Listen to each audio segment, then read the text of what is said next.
Assalamualaikum warahmatullahi ta'ala wabarakatuh. Alhamdulillahi rabbil alamin. Wassalatu wassalamu ala ashrafil anbiya wal mursalin wa ala alihi wa sahbihi ajmain. Amma ba'du. Pertama-tama dan yang paling utama, marilah kita panjatkan syukur kehadirat Allah Subhanahu wa taala yang mana telah memberikan kita nikmat Islam, nikmat iman, dan beribu-ribu nikmat yang lainnya hingga kita bisa bertemu di bulan mulia ini. Tak lupa pula kita sanjung sajikan, kita hantarkan salam berserta salawat pada baginda Nabi besar Muhammad sallallahu alaihi wasallam yang mana telah membawa kita dari alam jahiliyah ke alam yang penuh ilmu pengetahuan. Sahabat Brimob dakwah yang saya hormati, Ramadan disebut dengan bulan Syahrul Quran, yang dimana Allah menurunkan Al-Quran pertama kali dalam surat Al-Baqarah ayat 185. Allah Subhanahu wa taala berfirman, yang dimana bunyinya, A'udzu billahi minasy syaithanir rajim. Bismillahirrahmanirrahim. Syahru Ramadan alladzi unzila fihi lin-nasi wa bayyinatin minal huda wal furqan.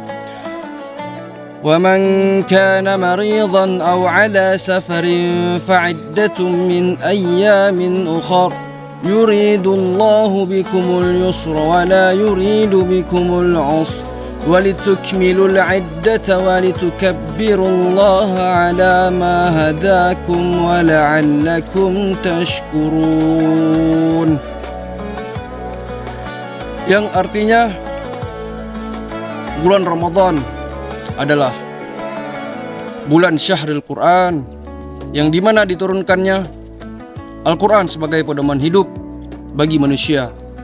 Dan Allah juga menjelaskan di dalamnya biar manusia juga tahu yang mana yang hak dan yang mana yang batil.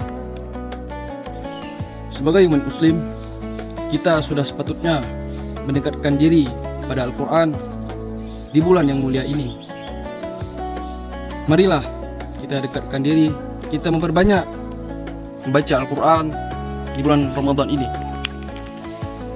Dan jangan juga kita membacanya, tapi kita juga harus memahami artinya serta mengamalkan di kehidupan kita sehari-hari. Nabi Muhammad SAW mencontohkan pada kita untuk mengamalkan Al-Quran dalam kehidupan sehari-hari. Dan malaikat Jibril pun turun ke bumi untuk membaca, mengamalkan bersama baginda Nabi besar Muhammad SAW.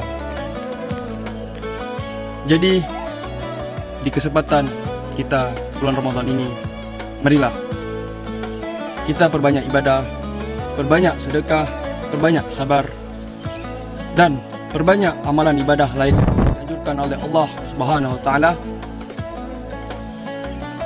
untuk kita jadikan bekal di akhirat kelak, dan kita bisa dipertemukan di surganya Allah. Sahabat Brimob dakwah yang saya muliakan, mari kita jadikan momentum di bulan Ramadan ini dengan memperbanyak baca Al-Quran,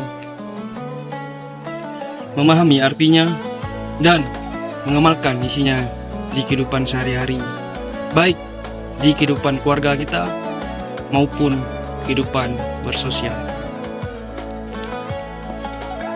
Dan kita jadikan bulan suci Ramadan kali ini bulan untuk kita berlomba-lomba memperbanyak amal ibadah untuk kita di akhirat kelak. Semoga dengan apa yang saya sampaikan kali ini, sedikit kalam dari saya, semoga bisa bermanfaat bagi sahabat Brimob dakwah. sekalian. Akhirul kalam, billahi taufiq wal hidayah. Assalamualaikum warahmatullahi taala wabarakatuh.